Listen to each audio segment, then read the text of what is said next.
welcome everyone. Thank you so much for joining us on a Sunday evening for this very exciting session on nutrition. And nutrition is something that really, helps us keep fit more than anything else. So I think this is something that we all have been looking for. And thank you so much to our guest speaker, Lovely, for joining us today evening. Thank you, Lovely. And let me introduce Lovely to you all. Lovely is a clinical dietitian with 20 years of dual work experience in both healthcare and hospitality. Lovely has worked with reputed organizations like WellCare, Mediclinic Hospital, Al Zahra Hospital, and the Dubai World Trade Center. As a nutrition educator, she aims to simplify and declutter the world of nutrition. And the best part is that Lovely is associated with Hustle and Health as a nutrition educator. Hustle and Health is the startup which has been brought about to the IRMAn community by Rohit Bharti and Ritesh, right, Rohit? Yes, thank you so much for mentioning that. Thank you, Rohit and Ritesh. Thank you so much for being a part of the group and bringing Lovely to us for this amazing interaction. And I think before, rather than me speaking too much here, I would directly pass on the baton to Lovely. Over to you, Lovely. Please take us over from here now. All right. Thank you so much. Taken the baton from you. So I'll straight away get into the topic. The title is Nutrition Simplified. Now, most of you will know things like fruits, veggies, water, etc. good for you, right? I mean, you don't really need me to come on board and tell you that, which means most of us know the general guidelines, which is what 90% of all nutrition presentations will be about, right? Now, this is going to be something different. This presentation is not going to be about things you know. It's not about me going to give you a list of foods allowed and not allowed, or, it's not going to be about what is the first thing you should be eating and drinking upon waking, because I'm sure social media, just go on, Reels or Uncle Google, you are going to get thousands of that options. Some are going to do any of that. Now, what is my objective? My objective is to unbrainwash you. I know we've all heard of brainwashing, but I'm not going to do that because you've already been brainwashed. I'm going to unbrainwash you to become open to questioning the current values, attitudes, and beliefs about food and nutrition. Because it's more about you getting to, and of course, you will get to know me better. You get some new insights, new perspectives to the do's and don'ts. We'll be looking at both the smart and mindful aspect of things you do on a daily basis, which is your shopping, your cooking, and your eating. Okay. And basically at the end of the presentation, it's going to be the beginning for you. It's not going to be the end, right? Because after the presentation, it's okay. All right, go. So let's start with this quick recap about myself. Once again, hello everybody. My name is Lovely Ranganathan, and I've been a diet and nutrition practitioner. I think 20 years is old. It's been, add 3 more years to it. It's 23 years now. How time flies. And MSc in nutrition is my highest formal qualification. Of course, I've done countless certifications to upgrade myself. And I have, like Richie said, I have dual work experience in both healthcare and hospitality, which means basically what I'm bringing to you is thousands of people's experience. And these people are from all walks of life because if you know Dubai, you know it's a melting pot of, it's like a mini global, it's a mini globe, it's a mini world in Dubai. So, and also another important thing of me reinforcing who I am is because I basically want you to know that you're in safe hands, because I'm not a hobby nutritionist. So that's very important in this era of social media, where you might even have a digital content creator creating content on nutrition. And of course, they will have many followers than me. because they're really good at creating beautiful, amazing videos, which we are not. So that's there. So moving on. Okay, remember I told you I want to unbrainwash you? Let's do a quick activity before I start. What you see here is a virtual duster. I need each one of you to take it, visualize cleaning your brain of everything you've heard about health, nutrition, wellness. Hear me out with an open mind. And then if you're not able to connect the dots, we'll have some time definitely for, going through your queries, right? So everyone done? Cleared your brains? Perfect. Let's start with the term diet culture. What is it? So diet culture is not easy to define, but in its simplest sense, it basically is a system of beliefs and values which reinforces the idea. Listen to this very carefully, because diet culture reinforces the idea that we ourselves and our bodies are not good enough. All right, that's the crux of diet culture. And because we are not good enough, we need to be fixed. Okay, let me explain. Diet culture is the promise that you can lose weight quickly, easily, and permanently. And the only thing that's stopping you from doing that is yourself. So that's diet culture for you. Okay, giving saffron milk to the mother so the baby will be fair-skinned. Discriminatory, but that's diet culture.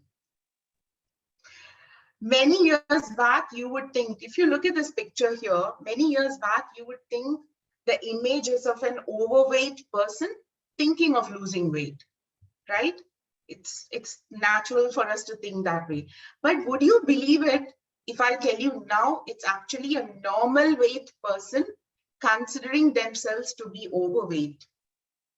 Because the ideals that is there in the society or in social media everywhere, it's absolutely not always attainable by the general population. So this is diet culture for you. Now, which brings me to the joke that is called social media, especially when you think of it from the aspect of nutrition. What you have there is pretty girls, handsome boys. They'll show you their well-toned bodies. They'll show you their talent in singing and dancing. And these are their credentials, right? Because they want to attract people to buy their services or products. Or perhaps even if they don't have something to sell, they might be selling you their belief system. It could connect it to nutrition.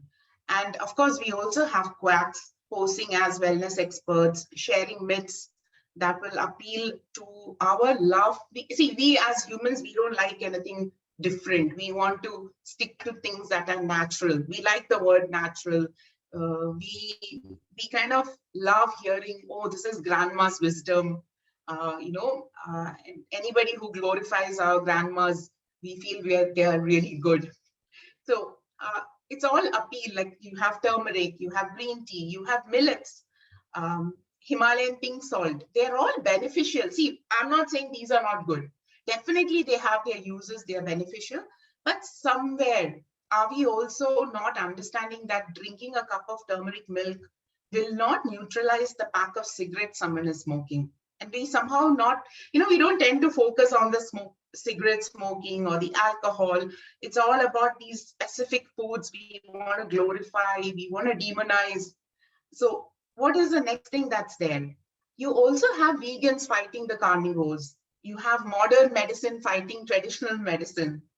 Okay? You basically have camps, right? You have people who are, there's like a leader, and then there are groups of followers. So it's like, everybody beating up each other.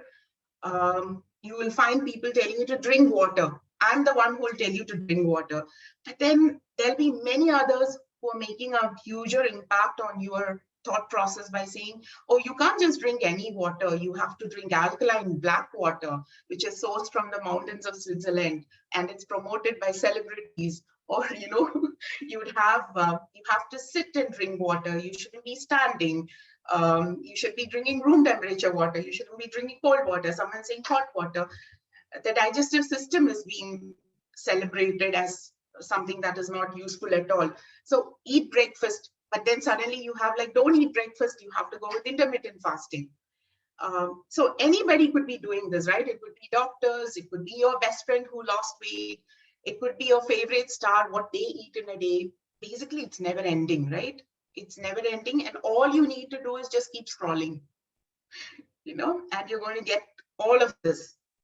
So what is your reality? Where are you in the middle of all this? Even me, I'm like, as a nutrition educator, I'm like, oh my God, what am I going to tell people now? All the different information, different people sharing different viewpoints, and what's your reality? This is your reality, right? You're multitasking. You have a family to take care of. You have bills to pay. You have office work. You have relationships you need to work on, feelings. And then you're also left with feeling guilty that you're not perhaps doing enough about your nutrition, about your family's nutrition, maybe because you think you're not able to do the best because you can't afford organic, but then organic is so expensive. Maybe you're thinking that you could have prevented getting COVID if only you had forced yourself to chew that whole garlic, which this doctor was showing. He was throwing in garlic early morning and whole lemon in the morning. And you're like, you know what, I tried to do it, but it was really burning sensation in my mouth. I couldn't do it. So is that the reason I got COVID? So you end up having all these confusing thoughts, right? So of course, what am I trying to say here? What I'm trying to say is nutrition is not simple. No one's telling nutrition is simple, because food is an emotion. There's culture, there's history that's attached to it, medical conditions, being differently abled. These are all challenges, right? People face when it comes to nutrition. Basic cooking skills are not taught. Many adults who depend on restaurant meals. The food environment is not easy to navigate. You buy one, get one free offers.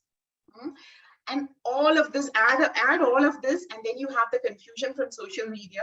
You have your real life struggles. And see, initially we all thought, when people have so much of information available at the tip of their finger, it's going to make life easy. But what we notice over a period of time is people are actually having a lack of interest now.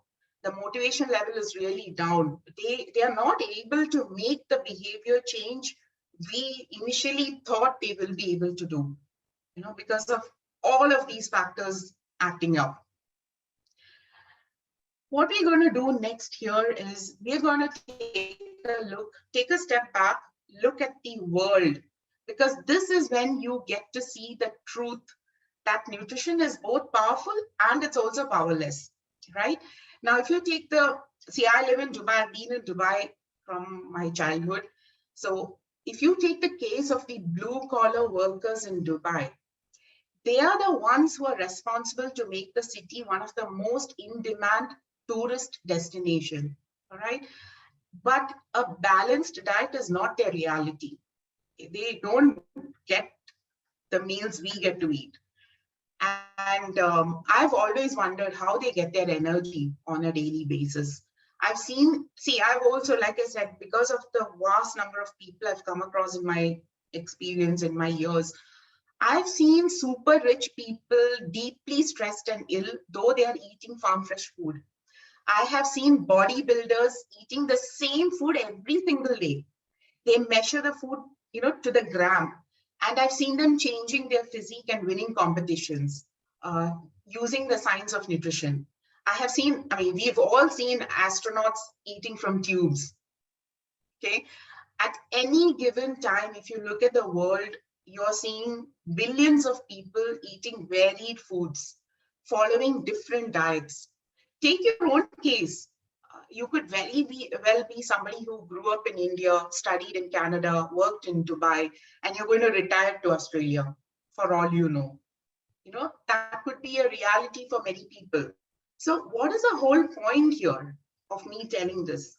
I want you to get this biggest learning, that the fact that the human body is an amazing wonder, and we should not try to put it into a box.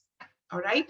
Humans have lots of similarities, but on an individual level, we are very unique. And that's the beauty of this whole, the human body, and how nutrition can actually be amazing. So it's basically same, but it's very different. So that's your biggest learning from here. Now, quick recap. What we did here was I gave you a reality check on what's happening. We know there's a lot of confusion. We know nutrition is a hot mess because it's not simple. We know there are too many people talking about different aspects of it, and also giving conflicting information. So what do? We have to do something to start somewhere, right? Let's start by kicking out all the unnecessary things, all right? And let me show you. So I don't want you to give attention to the next few things that I'm going to talk about. Now, I'll just put these images. These are images that are associated with food in social media. Fat burning. The minute you hear fat burning, the minute you hear detox, the minute you hear toxic, poisonous, top secret, your doctor will not tell you, or dietitian will not tell you. 100% natural, magical, XYZ food is magical. Anytime you hear these words, I need you to put your critical cap on and be skeptical. Sometimes we can be very vulnerable because of some health issue, and we might think, these words sound very enticing. They sound so like, God's gift to us. It's like the universe giving us a solution because of these words. But please take a step back and remember, you need to be skeptical if you hear these words. So the next few slides are what I need you to give your attention to. Basically yourself. Forget everything, forget everybody. It's you and your situation, your lifestyle, your personality. They're all going to be different. So focus on yourself. And the best approach is to be thinking of two things: smart and mindful. You cannot just be mindful, right? You also need to be smart about this.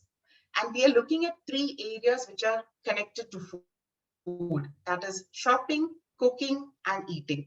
See, basically, if you are well off, you're privileged, these are the 3 pillars that connects you to food on the table. Shopping, you need to go shop, you need to cook, and you need to eat. So let's start. Sorry. Okay, so what we have done here is all the foods in the world have been grouped, and each group gives more or less same nutrients. Now, what we have done here is, example, vegetables. Now, we know vegetables are going to give you vitamins, minerals, and they're rich in fiber. The order in which I've placed them is also the order that's good for you. So you're looking at vegetables, fruits, proteins, then you have the carbs, that's the grains, nuts, seeds, oils, and the snacks, right? So the beauty of this is you can swap or exchange one food from the group for the other. For example, let's say you don't like bindi from the vegetables. You don't have to eat bindi, right? You have the other vegetables in that vegetable group, you can choose. Also remember one thing, there are no perfect foods, right? Just like there are no perfect humans. Every food is going to have a pro and con. So like I said earlier, we don't want to glorify or demonize any single food. Now, what is the best practice? See, intuitively, what do we know? Even when we have children, what do? We know we need to start eating and giving them more vegetables, more whole foods. We automatically have this understanding by now that, foods which use more sugar and fat as ingredients need to be reduced. Donuts, cakes, cookies, chips, all of these have to be minimized. We know these 2 things. So outcome of doing this is that total well-being, you start feeling great, you have improved blood values, cholesterol levels drop if that's a problem, the blood sugar normalizes, weight loss can happen if that's something you're looking at. So I think intuitively we are already doing, or we at least know, but I think it's all this other jibber jabber around food that's creating the confusion in our heads. So when it comes to personalization by a good practitioner, if you're working with, let's say, somebody as Rohit or, with Hustle and Health, for example, I call them as good practitioners. What happens is the items in the food groups can be tailor-made to you. Recommendations can be made on how much from each group you will be eating based on what your needs are. All right. So this is very different from a set meal plan. And have you seen in social media, you'll have these youngsters, saying 21-day weight loss challenge, and they'll be throwing foods, they'll be doing this, and then they'll, all these foods will pop up. You don't want that kind of, because what happens there is they're going to give you one set menu or meal. And in that, it will say you have to eat eggs on Tuesday breakfast. And on Tuesday breakfast, you're like, I don't want eggs. I want to have paneer. What do? You don't know. You're like lost. So what happens with this method here is it gives you the freedom to replace eggs with paneer or a cup of milk. Basically, it empowers you with education. It teaches you to be your own person, but at the same time, gives you the freedom to get to your goals by eating the foods that you can have some control over. Continuing on this, you're also, like I said, you are empowered, educated. Because remember, we don't feel the same level of energy every day, right? Or hunger. Today I'm really hungry. Tomorrow I'm not hungry. Tomorrow I'm really hungry at 10:30 in the morning, but day after tomorrow I'm really hungry at 4 in the evening. So you don't know what's happening, right? We don't prepare bindi the same way. We don't have to avoid any foods. We can adjust our food choices in whatever country we go. Because okay, this is a vegetable. If you go to Europe, potato will replace the rice. So you can balance things out. Things like turmeric, coriander, chili powder, use them as your preference because they don't have significant calories in them, but they add flavor and they make the dish very enjoyable. And also remember, different cuisines are, you can make a Thai curry, you can immediately make out a Thai curry from an Indian curry, right? Simply because of the spices they use.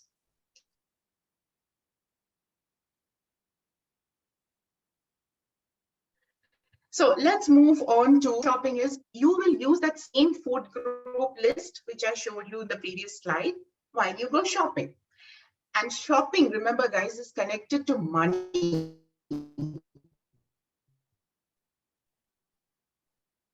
You will need to work on matter. You don't need to say this one is right or that one is wrong.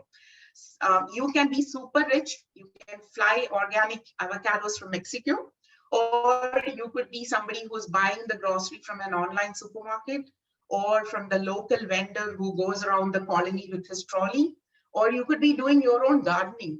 It doesn't matter, because as long as you're all, basically you're all privileged, you're all doing well because you do have access to food. So remember, smart shopping is all about your budget. It's not about what you see on social media and someone saying avocado is the thing to eat. And then you go and you find that 1 kilo avocado, first of all, it may not be available. Secondly, it might cost you a bomb. And you're like, oh, do I have to get it? But then you're like, but that lady said I have to get it. So it's not, doesn't work like that. Yeah. Next, we move on to mindful shopping. So the initial one was smart shopping. This is mindful shopping.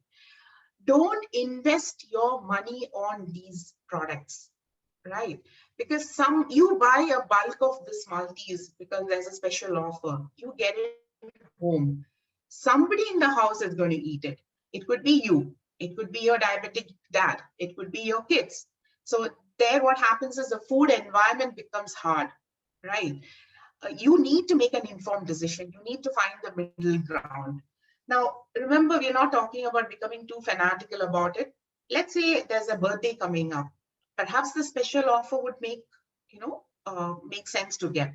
But on a regular day, why would you want to buy the special offer chocolate or cookie?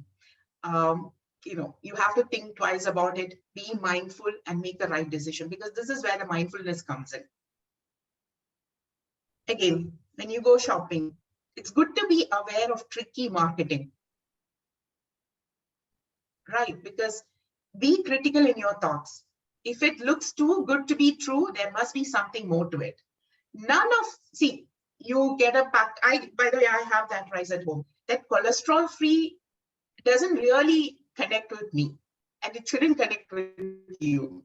What happens is these are all tricky marketing. And if you see organic before cola, doesn't mean that cola is not cola, it's still a cola.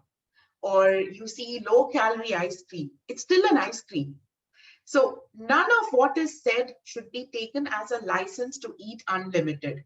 Because sadly, okay, this is my favorite sentence, everything except air and water has calories. So you need to be careful with what you're, when you go shopping, you need to know what you're doing.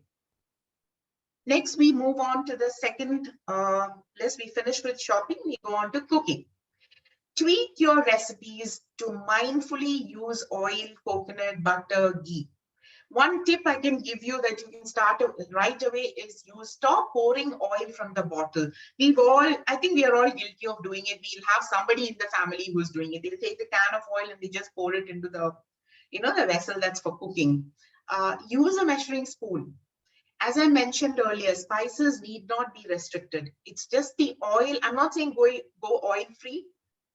It's just being mindful and taking off that habit of pouring oil from the bottle to a spoon definitely keeps things in perspective. Okay, this is something very close to my heart, and I know many of the homes, what they do is they prepare way too many dishes for a single meal on a daily basis. Do we really need that? Because this isn't sustainable. We need to start. See, I understand it may not be possible in many homes because you will have senior members, senior citizens, they have the traditional way of having XYZ meals. But I think we can start a conversation. We can start thinking of it, because also remember, there's a lot of resources that are used to cook all the dishes, right? From the hours in the kitchen to the water used, the cooking gas, all of it. Why do we need fish and dal? And once you understand the food groups, this becomes so easy to connect it. Do we need fish and dal in the same meal? Do we need tapioca and rice, or rice and roti in the same meal? Because both of these are carb dominant foods. Why do we need 3 types of vegetables? Why can't we make more of one? These are just questions being thrown at you to start a conversation. So looking at the number of dishes cooked per meal is a great place to start while trying to be in the long term, bring positive changes to our planet and also to our own health and well-being. There's it's a lot of research papers are there where they show the more food you have in front of you, the more we tend to eat. So this is a great area you can really, really start looking at. Okay. This is important too. Rethinking your plate. Now, as a majority of our meals are eaten off a plate, that's why we look at the plate. Now, let the vegetables occupy 50% of your plate. And the other half can be divided between the carbs, for example, rice here, and protein. It's a yogurt curry here. I want you to ditch the old plate where 80% of the plate is filled with carb dominant dish, hardly any vegetables, and not enough protein. See, remember, this is not a rule that is written in stone, right? It's just good practice for the majority of us. Of course, you will have people who will have certain, so that's what I said. For the population in general, we have certain good practices, but when it comes to the individual, as a good practitioner you work with will definitely be able to sort it out for you. So I want you to embrace the new, and you know what, just making this switch from having 50% vegetables on your plate, you will within a month to 3 months, you're going to see a positive shift in your overall health and well-being. And you can use serving ladles, measuring spoons, your plate, etc., to quantify your portions. And if you're hungry, go for the vegetables first, more vegetables, followed by the protein, and then in the end, go for the rice and the roti. Again, not as written in black and white or carved in stone. Good practice, that's all. The last one here is all foods must fit, because we are looking at, I think the average human age is 70, 80. We're looking at 70 to 80 years of eating 3 meals every day. So somewhere we need to have the system where we are able to fit all the foods, right? Because you may even use your hands to keep an eye on moderation, especially with fried foods. Now, remember, the basics will not change. Do what we do for our children. We feed them whole foods, that is vegetables, fruits, bread, fish, chicken, eggs, and we minimize their intake of chocolates and ice creams and cookies and chips. Why are we not doing that? Why do we get pulled into diet culture? You know, so time to think that. Okay. We keep hearing in social media that the food industry is trying to kill us, right? Actually, let me tell you something. Because I worked in both hospitality and healthcare, they don't care, all right? It's economics. They create foods looking at the market need. That's it. They don't really care. Right now, I can get cut and washed fresh vegetables from the supermarket. I can get idli dosa batter from the supermarket. And these are kind of healthy foods, right? What's wrong with them? There's nothing wrong with them. So the food industry gives you what you want, but they're regulated, unlike what you hear on social media. And now it's a trend, right? Every other video you see is somebody going to a supermarket, picking up a food and saying, like the other day, I saw this lady going to a supermarket day, picking up ketchup. And she says, guys, do you know how much tomato is there? And I'm like, that's ketchup. You won't get tomatoes in that. Don't look for tomatoes in ketchup. People, it's ketchup. So you see my point? The critical thinking, you need to take a step back and listen to what's going on. So you need to have that. See, basically, they're quite transparent, because if you have a good brand in a supermarket, they cannot be on the supermarket shelf without being transparent, right? So they are going to give you information at the back of the pack, which you can use to your benefit if you do want to eat that. Now, brands have to get approval, and nutrition fact label is available for you. Turn the pack. Now take the case of this rusk. 2 rusk is 1 serving. Now you can choose to have 2, you can have 4, you can have 6, you can have 10. That's your decision based on the information given. So no one's stopping you from reading and understanding this. It's totally on you to sort of educate yourself and be aware these are tools that are there by the food industry. So next thing, moving forward, we're going to connect all of this and look at what's the way forward. In fact, the only way forward. Okay. The only way forward is we need to talk about energy balance, because this is very important. Scientifically, it's called calories, right? Energy in nutrition, use the word calories. Calorie is basically the unit of energy. I know, again, it's a trend in social media, even from people from my own fraternity, to say, don't count calories. See, the thing is, it's science. It's there. You eat, like I said, except air and water, everything has energy in it. Okay? And we just simply use the word calories to explain that energy. That's it. You don't need to overthink this. Now, I have used 3 images here to bring in clarity to the concept of energy balance, which is basically a play with calories. Like I said, this is a generic picturization, because again, we humans, we are all sorts of people out there. There will be people who are not overweight but have high cholesterol. There will be people who are extremely thin but they're very healthy. There will be overweight and healthy people. There will be people who have, their ideal weight, but they could be unhealthy. So you get all of this. So we are not trying to talk about them, but on a generic level, if you're looking, you have 3 ways energy balance can show up.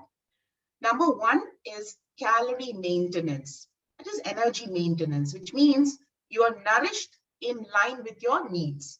You're in a happy weight, you're feeling well. It's like those 2 kiddos, eating, and they look fresh and happy and ready to go. Second one is calorie excess. That is, you eat more, you move less, you're in a positive energy balance, which means you gain weight, Diseases may be an outcome. The third one is calorie deficit. This is basically eating less, all right? Now, eating less and moving more, or maybe they don't even have the energy to move, but they eat less, way less than what they can. Basically, you're in a negative energy balance. This leads to malnourishment and weight loss. Weight loss is an outcome of this. Now, which brings me to the fact here, all diets, that is, all styles of eating will work because it's a principle. Humans can thrive on a variety of diets, which is why you see success stories in all styles of eating. So basically, if you achieve calorie deficit, which is, like I told you, a principle where weight loss will happen because the person is not receiving enough food. So it's not a diet. Calorie deficit is not a diet. It is the principle of right? Energy deficit that is giving the result. Now, don't worry if you haven't got that. Example 1. You know, this was a colleague of mine many years back. His biggest chunk of calories came from 1 crate of beer. And I think the crate had 24 cans of beer per week. So he was taking in, his chunk of calories was coming from 24 cans of beer per week. What he did was he decided he wants to get healthy. He wants to make changes. He just reduced the can of, he didn't give it up. He reduced it to 2 cans per week. He started working out. He started eating better. And there was a reduction in food intake. Basically, he went into the calorie deficit, means negative energy balance. He lost weight, he got healthier. Example number 2, that was in the newspaper here. This guy went on a keto diet. He was before going on a keto diet, he was eating takeaways. He was drinking soda. All he did was he replaced all those food with vegetables, fish, chicken, nuts. He went on a calorie deficit because negative energy. He lost weight, he got healthier. Number 3.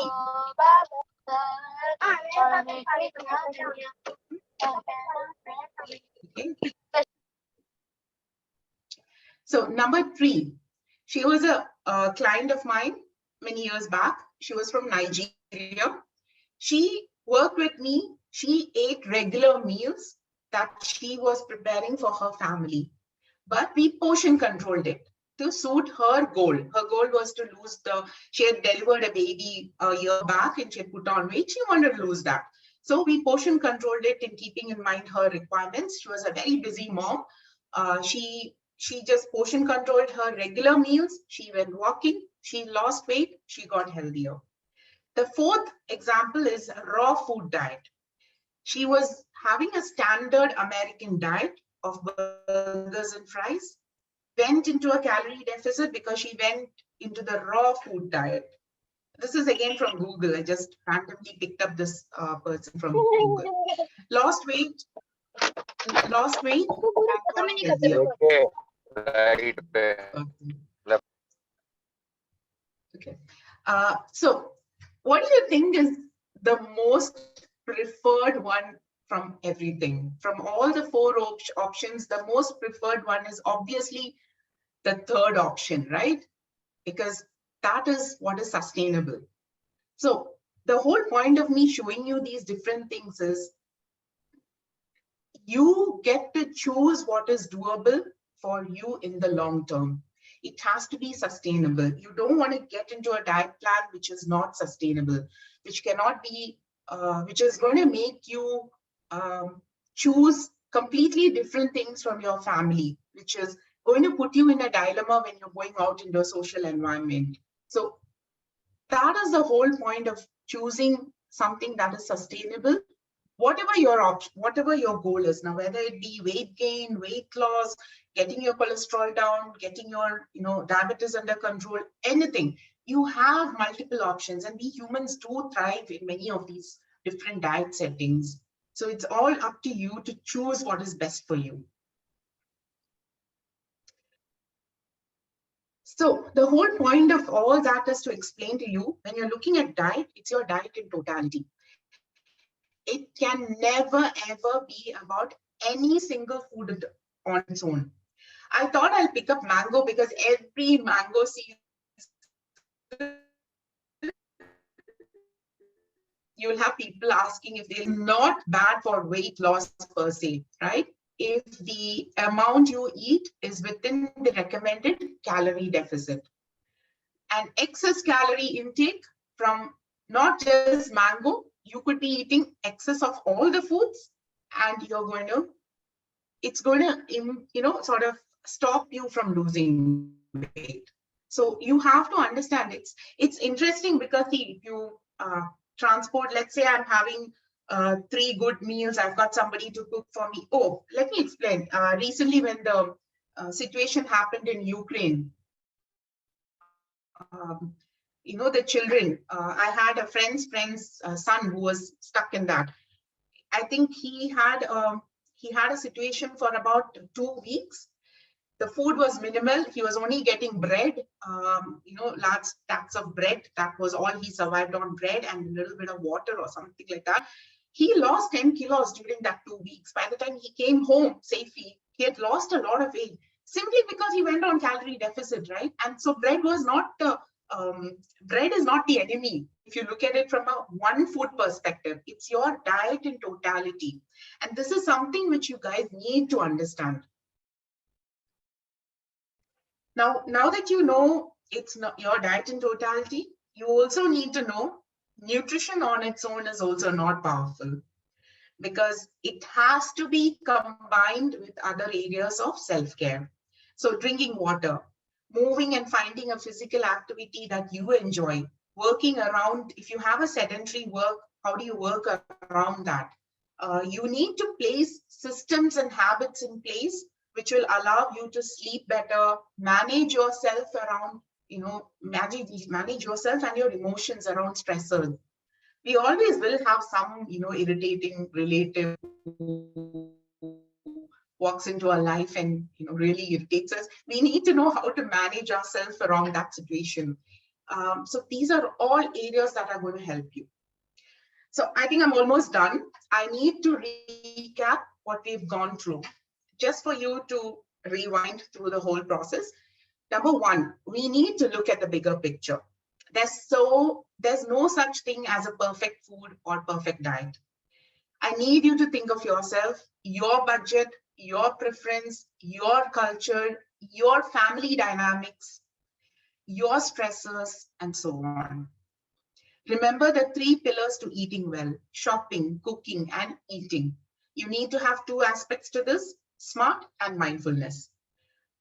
You need to, number 4, find what works for you to eat. The whole idea is what works for you, because it'll come to eating your vegetables. So if you don't like vegetables, cooked vegetables, maybe sitting with the practitioner and talking, they'll say, you know what, do you want to try vegetable juice? Or do you want to blend your, my kids have a hard relationship with vegetables. So you will find me as a mom blending vegetables into the chicken curry, into the dosa batter, wherever I get the chance, I blend it in, because I do not want any dramas and any conversations and, all those kind of things. So there are ways that you can make things work. How do you want to move your body? Is it just walking? Do you want to do strength training? Do you like dancing? Then maybe Zumba. So there's no perfect one thing works for everybody, right? I cannot for the life of me go into a Zumba class, because I have no idea, because maybe I'm a little bit of a perfectionist, and I find Zumba classes are not conducive to my right and left brain working simultaneously. So half the time I'm just standing and staring at the instructor. So that's not for me. You want to enjoy the food and you want to have fun. Number 5, the most important thing: ignore the fads, the silver bullets, the quick fix. You do not want to, the minute you decide on this, you start having that mindset where you say, you know what, I want to learn how to do these things on my own, with my food, with my budget. How do I do it? So I'm done. I'd love to stay connected, because nutrition is a lifelong journey. Like I said, I've just given you all these pointers to start, making you think about it. It's not the end. You want to continue learning. It's a lifelong journey. So please keep in touch. This is my Instagram and LinkedIn handle. I'd be more than happy to have a conversation and, continue helping you. Also, these are our services. We do online nutrition and fitness coaching.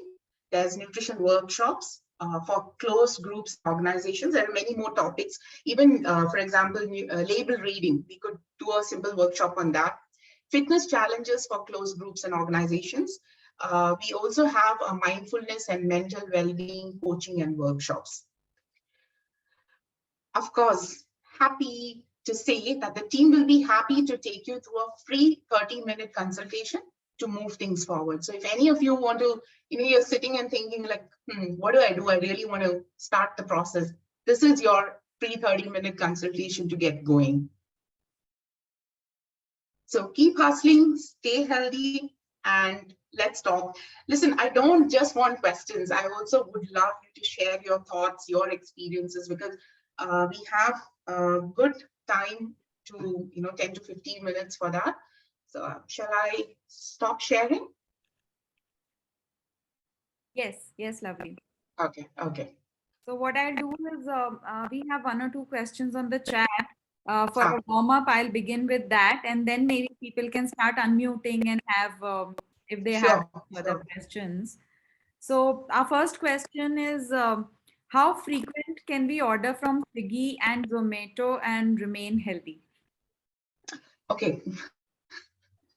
Okay, I'm not getting any fees from Swiggy and Zomato. So listen, it's going to be an individual thing, right?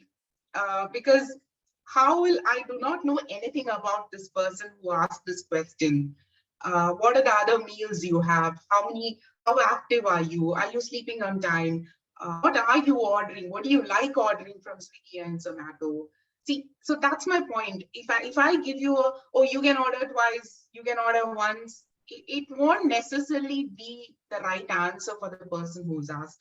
So sorry, I don't have an answer. Okay, maybe Shreyas, you want to give a perspective in 1 or 2 lines quickly? Hi, lovely. Thank you for the session.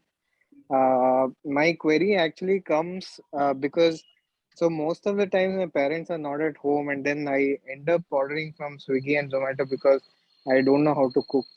So, okay. Because of this, I don't know whether it's, healthy to order a biryani or a pizza and then continue that for 4 or 5 weeks. That's why I asked this question. Okay. So see, I'll put things in perspective for you, because I work with chefs. Number one, they have a deep loving relationship with oil and fats. They love loading it, with all the food. So your biryani that your mom, or for that matter, if I make a biryani at home, it wouldn't have as much oil and fat as a chef making it. All right. So that's number one. The quantity. The restaurant business is very competitive. So they try to give you large portions of, at least, and most of these times they will have promotions and offers. So number one, the quantity of oil, the calories are going to be much higher. The portion size might be much more than what you can have.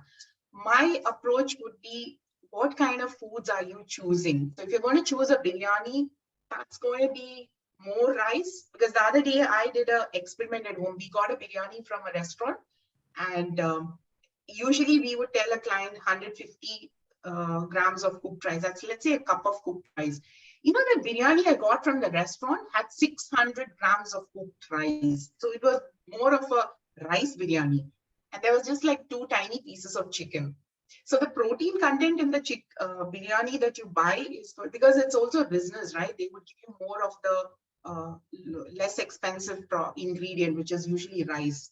So I think what you could do is, I'm going to ask you to get that 30-minute consultation and see how you can work around, because it's also not just one day you're looking at. You're like, if I heard you right, you said about 3 to 4 weeks is when you might be depending on takeaways. So that's like almost a month, right? So perhaps you could get on a session with them and see if they can help you sort things out. Because also when it comes to cooking, there are many things you can actually whip up without actually ordering. You don't need to know cooking. That's my point. You can whip up things without actually switching on the gas stove. Does that help? Or did I confuse you more? Yeah, I think it made it clearer. Yes.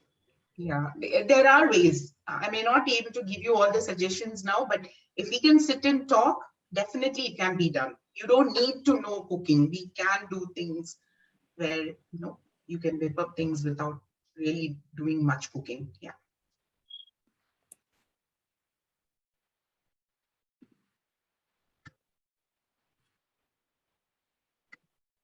You want to look at the next question?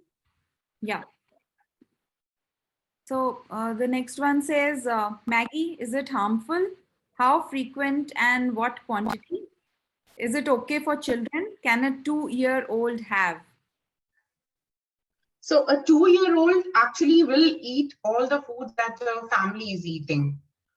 So Maggie per se is not bad, but because it's, see how you cook the Maggie, how it's being promoted in the media or in marketing is, it's the quick, easy meal, right? You open a can of cover of a pack of Maggie, you put it into hot water, it's ready in 2 minutes. Now, what you can do is, if you still like your Maggie, I like Maggie because it sort of gives me memory of the hostel life where we were perpetually starving most of the time, and Maggie used to be a savior. But what you can do is you can get that Maggie packet that will represent your carbs, that is instead of your rice. Add, so if it's 1 packet of Maggie, I think it's about 60 to 80 grams, 1 small packet of Maggie. You could add like 2 cups of vegetables, and you could add chicken, a piece of chicken, and you could make a Maggie noodles with vegetables and chicken, or if you're a vegetarian, put some dal into it. You could actually create a whole meal with that Maggie packet. I would think that is a better option than just taking the Maggie as per the advertisement and just getting it ready. And also, if you notice Maggie over the years, I think they understand where the problem is, because now you see Maggie noodles made with atta and you see vegetable pieces added to it. So you can see where it's going. So it's not bad. You just need to work on it and make it into a bit more balanced meal. So per se, it's not bad. Okay. Okay. The next one says, I have ideal weight as per BMI, but I still feel low on energy all the time. My food contains more of carbs. What should I focus on? If you're feeling low on energy, I would also look at your total intake. Number 1, are you under eating? Because your total intake could be low. Number 2 is the balancing act that you're doing with each meal. Is there enough protein in it? Are you eating enough fruit in the day? Yeah, so we could, I think, look into adding, remember the food groups I showed you, the 5 food groups? We could look into balancing out your meals with adding of more ingredients into it. So we're not going to take away stuff, we're going to add in and make the quality of each meal better. And number 1 would be your total intake. How's your water intake also? Because a lot of people do not drink enough water, and that can also be a reason for feeling a bit tired towards the, during the day. Okay. And also sleep, huge factor. A lot of people are just crawling all through night, and that's another. So it's not always all about food, right? It has to be that you look at all these other things as well. Yeah. Right. Sweetie, I hope this answers. She's saying that. Yes. Yeah. Thank you so much. You're very right. Actually, I have a very less intake of fruits and water. I hardly drink 1 liter of water. I'm guilty of that. But Okay. thank you so much. You said No problem. it's No a very problem. simple but effective suggestions. Yeah. Thank you. Okay. So Seema is saying during travel, nutrition is a challenge for me, as kind of cooked food I eat at home, I don't get outside. So what could be a quick hack for that? You could look at simple things that fruits, fruits which do not need to be, like I wouldn't look at a pomegranate, right? If I'm taking a fruit for a takeaway, I might look into an apple, I might look into a banana, which are naturally, some berries. These kind of fruits can be easily picked up. It won't create a smell. It doesn't, it's easy to eat. I would look at nuts. I would look at, the humble makhna, which has become a trending food now. I would look at those kind of things. I wouldn't really be scared of, also if you want the, the peanut chickpeas, our traditional sweets, like I don't know if they're sweets, they're more of snack items, the peanut balls, the sesame seed balls. These are all great things you can just pick up and have your energy. Carry a bottle of water, small bottle of water, eat that, drink that water, you should be good. Okay. Rajesh is saying, I think I am in calorie balance. Do exercise 30 minutes. Still my triglycerides is high. Why should it be so? We will need to check. Like I said, many a times you're being in a proper BMI, in the right BMI, need not say the whole story, because genetics has a huge role. Because some of us may never gain weight. We would always be in our ideal weight if you go by the BMI. But internally, we would have issues. So it could, I would think if you sit with somebody and sort of look at your eating habits, that would give you more insight to check if it is that.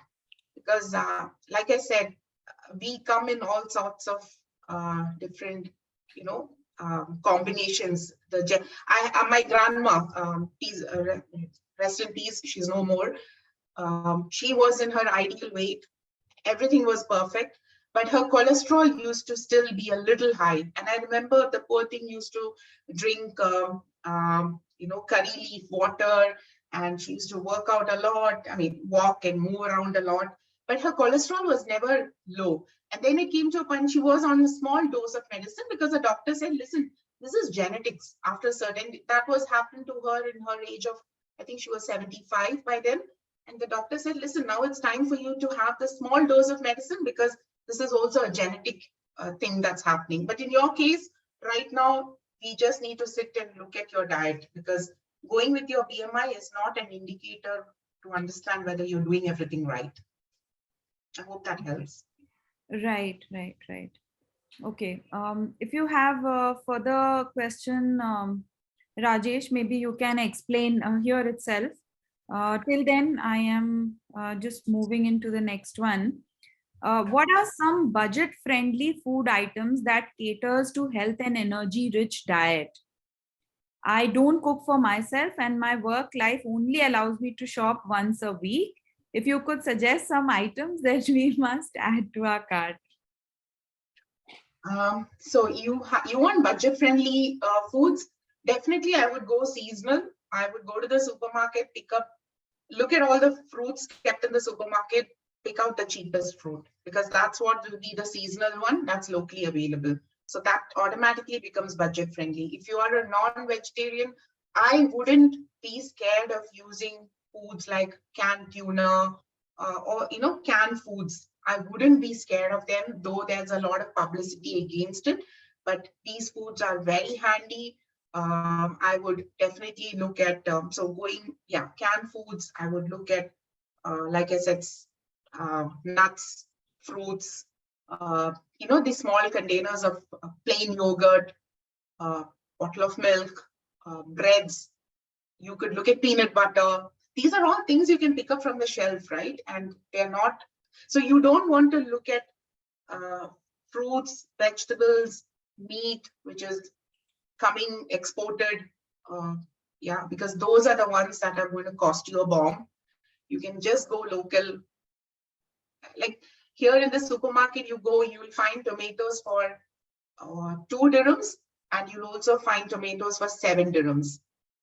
Just pick up the 2 dirham one and you're set. Even once a week, just go. And usually I also recommend people to go in for weekends, because weekends usually you have promotions. I'm not sure about India, but if you have a local grocer, Here we have local grocers who have WhatsApp groups. What they do is they do these one-day offers, promotions, and they'll deliver it. So maybe you could look at those kind of options when you want to look at your budget. But otherwise, it's usually your fruits, vegetables, canned food, frozen foods, frozen vegetables. All of these are cost effective. Awesome. Amazing. The next one says, lovely, you mentioned food groups and items within it, but there are combination of foods which one should avoid having together. Say one food reacting adversely with another if had together. Please, can you comment on that? Okay. So I'm not sure. See, so there are different sciences, right? I mean, I don't know if I want to call them, there's different schools of thought. One is Ayurveda, one is, I recently came across something called a Sattvic foods. So all of these are completely different, right? So as far as I practice, I look at modern thought process, evidence-based, there's research backing. In our school of thought, we do not have one food which is contraindicated with another fruit. For example, so I do not know how that works. Okay, so if you have come across that, you need to get back to that person, because I know there's a lot of, like yesterday I had seen somebody posting about mushrooms. It was an Ayurvedic practitioner who had posted about mushrooms and said mushroom was not good for weight loss. Mushroom was poisonous. It's not good for the body. Now, as far as I'm concerned, I would say the exact opposite of what they said. I would say, yes, of course, if you're allergic, mushrooms are going to give you a reaction where you will vomit, you'll throw up, all of those things. Do not go plucking mushrooms from the forest, because there are many varieties which are horrendously poisonous. But as far as it's concerned for weight loss, it's a low-calorie vegetable. It's nutrient-rich. I would highly, highly recommend mushroom. So the question you asked me is basically two schools of thought. And my answer is, I do not have any food that sort of really contraindicates anything. So yeah, I hope that's clear. Okay. Yeah. The next one says, any vegetarian food suggestions for increasing HDL cholesterol? So again, I think we come to this point where it's not all vegetables will help because they have high fiber content. All vegetarian foods or plant-based foods will help to reduce your cholesterol. But number one point should be your total intake. Because if you are eating excess of food, your cholesterol will not come down, because the number one has to be a total intake. Number two is your quality. Like, are you eating more vegetables? So if you're going to mix and add also the exercise part, the medication if it's required, all of these things is what's going to bring down your cholesterol. I would always want all of you to focus on all the factors and not just one. Yeah. All right. I'm so sorry, I do not have a black and white answer to all these questions because it's all so nuanced and dependent on you. I wish I could give black and white answers. And I know you expect black and white answers because it's so easy for us to receive it. And that is what you get on social media. And that is why there is so much confusion. So yeah, I'm really sorry if I'm disappointing one of you from the answers I'm giving, as here and there. Okay. Yeah, I think probably it makes sense because everybody has their own chemistry in the body, and the way it works for everyone is different. Even if I drink water, I will get fat, but others may not have that. So maybe we need to go for a specific few minutes consultation with you might help, because we will get very specific on it. I'll just add to it, sorry. It's not just the biochemistry of the food, it's also the habits, right? What do you, it's your habits. Like we have something called as habit stacking.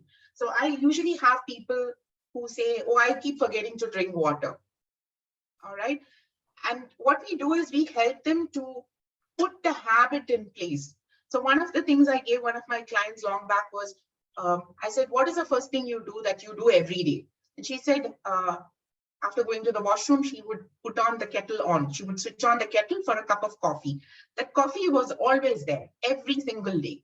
I said, can you bring that bottle of water with that coffee? You already have an existing habit.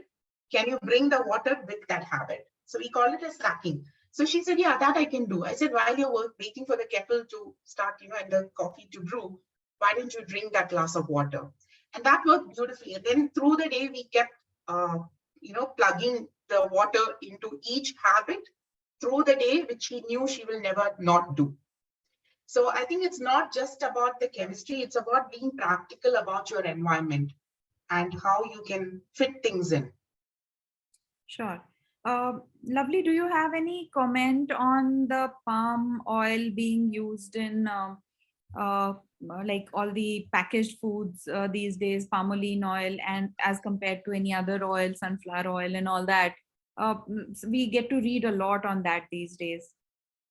See, again, we wish we would have, the food industry would have better control over, products, ingredients used. But I think what I'm not seeing, okay, this is something which I want to explain to all of you.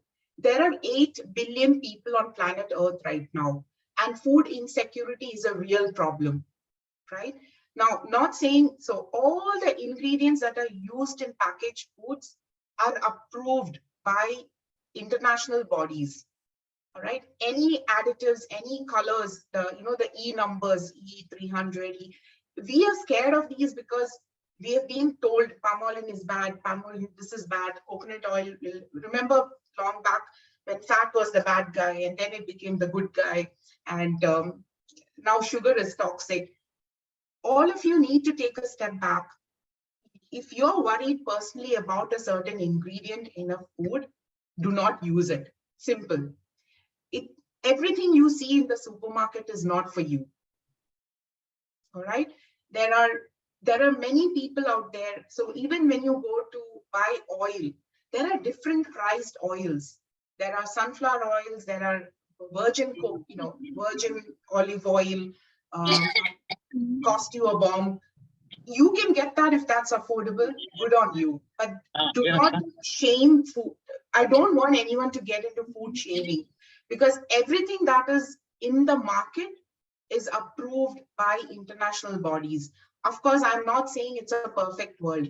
We are 8 billion humans. There will be people who are going to do wrong things, bad things. But if you think that is a problem, you have, in each country, you have a body, organization. Like for example, in India, it's the FSSAI. They are the guys who governing body who takes care of the additives added to food. How safe is your food? You can easily get in touch with them. You can get in touch with your local body if you feel there is some kind of a situation that's happening in the food. But any food that is part of the international trade has to go through regulations, has to be certified. Nobody can just take a product, make it and put it on the market shelf. It doesn't work like that. I know no one talks about this because it's more of fear mongering that's happening in the social media, that everybody has this fear about food. But you as a consumer needs to know that what is on palm oil is not bad. There, of course, anything in excess, if you're going to cook tons, what is bad out of all the fats is trans fats. And now the government, the world over, World Health Organization, FAO, they've all given mandates to all the producers, manufacturers to stop using it as a, they're going to be fined. So as we progress, if there is some legality or if we find it is not safe for human consumption, there are governing bodies in the world, in our own countries working. We just don't hear about them, and we've kind of lost faith because they're not making a big noise about the work they do. Yeah. So you do not want it, you feel it's not safe, do not buy it. But please do not get into food shaming, because there are people who cannot afford the kind of food you're talking about. And maybe that is the oil that they can afford. And that's absolutely fine. Because I always like to say, think about 2 scenarios. You have Hrithik Roshan working out 8 hours in the gym, eating dietitian recommended foods. And you also have farmers or who have six-pack abs, and they're eating a carb-loaded meal with very, I wouldn't call it high-quality ingredients that they're using. Right. So, yeah. Okay. So now I think I would like to open the floor for questions. If now the participants would like to ask anything, you're welcome to unmute yourself and ask any questions if you have.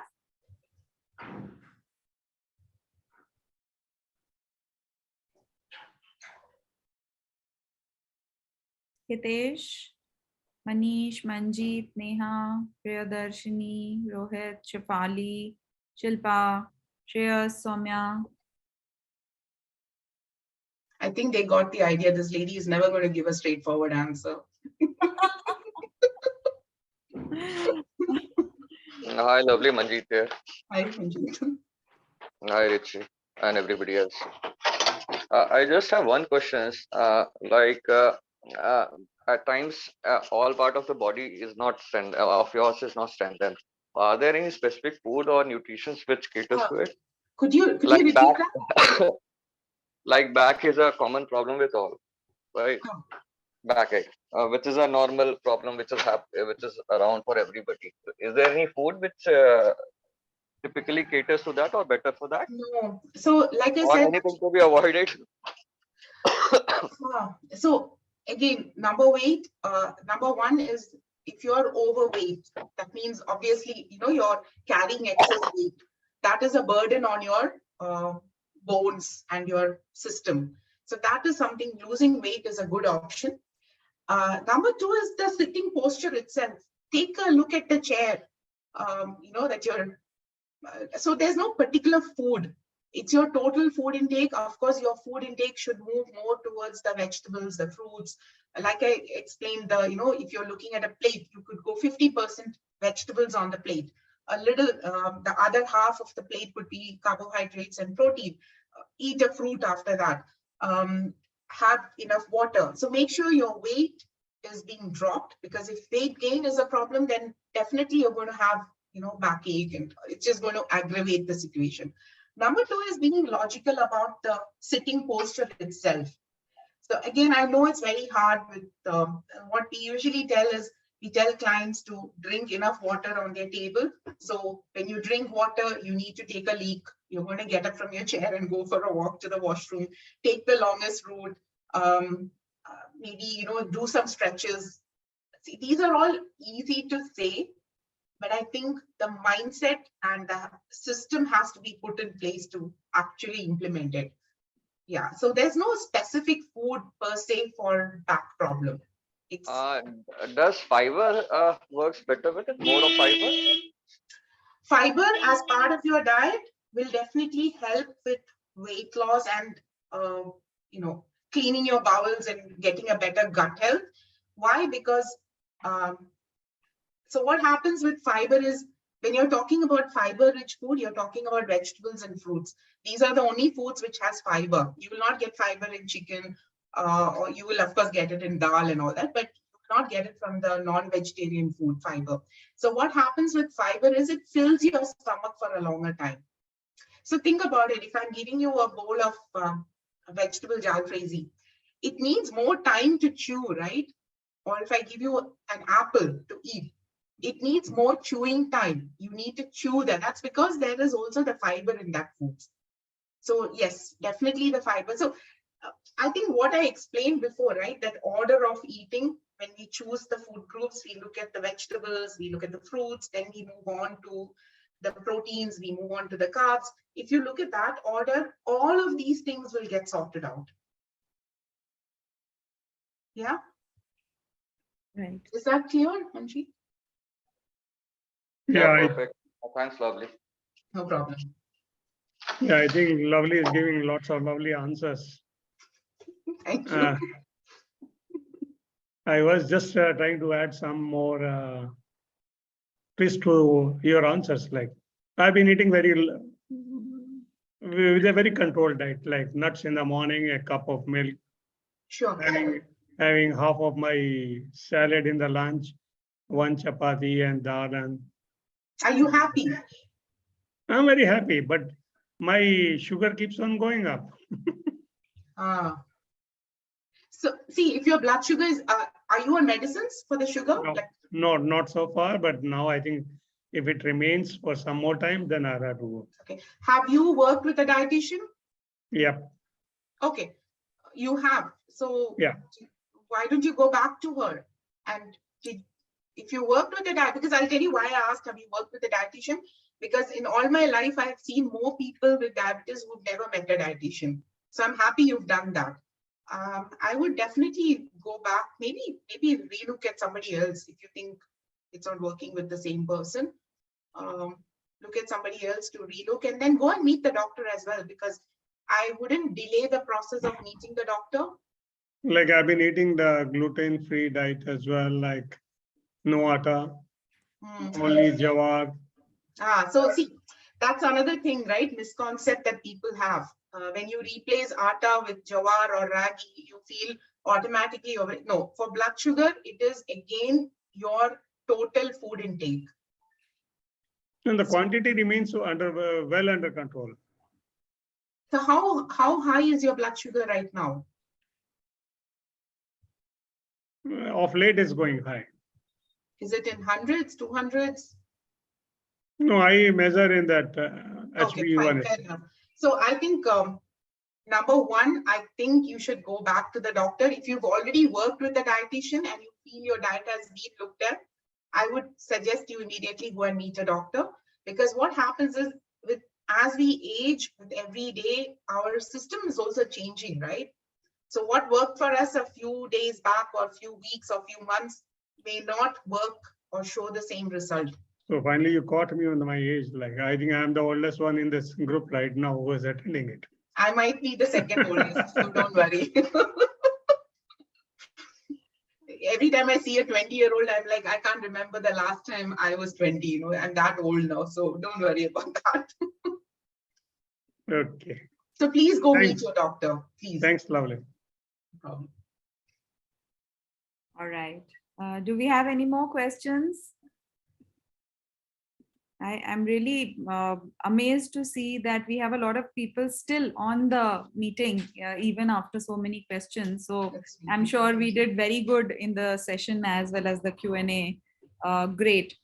So I'm assuming that there are no other further questions. Thank you so much to all of you for attending the session, and special lovely thank you for being the host here and taking us through your perspective on nutrition. And I'm sure we did float a form where there are some of us who would want to book an independent session with you for understanding further on their personal body and the challenges that they are facing.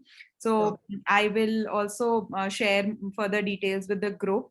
And I hope that the IAA, the Irma community has benefited a lot. I'm sure that they have benefited a lot from this session. Also, welcome you to be a part of our group and interact with us. So I will ask Rohit to be, share further details and all with you. And I would like to specially thank Rohit for bringing you in, and Hustle and Health for being a very supportive part of the community, where we have been able to bring out a different perspective on health and nutrition. So thank you once again. And I would like to thank CP Mohan and Hitesh Sharma. They are our office bearers as well, and they are a part of the meeting as well. So I would like to request Hitesh if you would want to have any closing comments for us. I think my question itself was a thank note rather on that. Yeah. I really enjoyed listening to it, and I'm sure most of us are going to get benefit out of it. See, it's going to take lots of time. Like why I put my question was simply for people to understand, like after a certain time, we need to be extremely careful. Despite my best of the efforts, I remain physically fit. I'm still putting lots of hours, and but still, like I think, like Indians are the family genetic also makes people like prone to something like this. But the other thing which we are understood is like these parameters, whatever that American medical people are been trying to force all over the world, are not true in true sense. Like my physician whom I consult, he's, I think, 79 years of age, and AFMC passed out and traveled all over the world. He keeps on telling me one thing. Okay, we need to keep the track of your diabetic, cholesterol, and all these levels. But your body will be the first indicator to tell you what is going wrong. The day you are feeling low, you are not feeling very comfortable, you are feeling lethargic, you don't feel like getting up in the morning and going for a walk, you must come to me the same day. As long as you are physically feeling fit, we're looking forward to the day. Okay, you have to be careful, but we must keep on doing the things the right way. Okay, this is again a controversial thing, so I don't want to get it too much into this, what Americans, because I know the most of us may be having the shares of some of the American pharmaceutical companies who are making lots of money. They may dole out small dividend to us, but they keep on jacking up the levels to keep their sales of the medicines high. Coming back to the question of Zawari and Bajra millets or nachnis and all those things, I think Indians used to work hard. They used to eat the raw type of food or coarse food, which used to take care of their fiber contents and the balanced foods. So it was going on well. So we are trying to copy the Westerners by trying to eat burgers and pizzas and not work.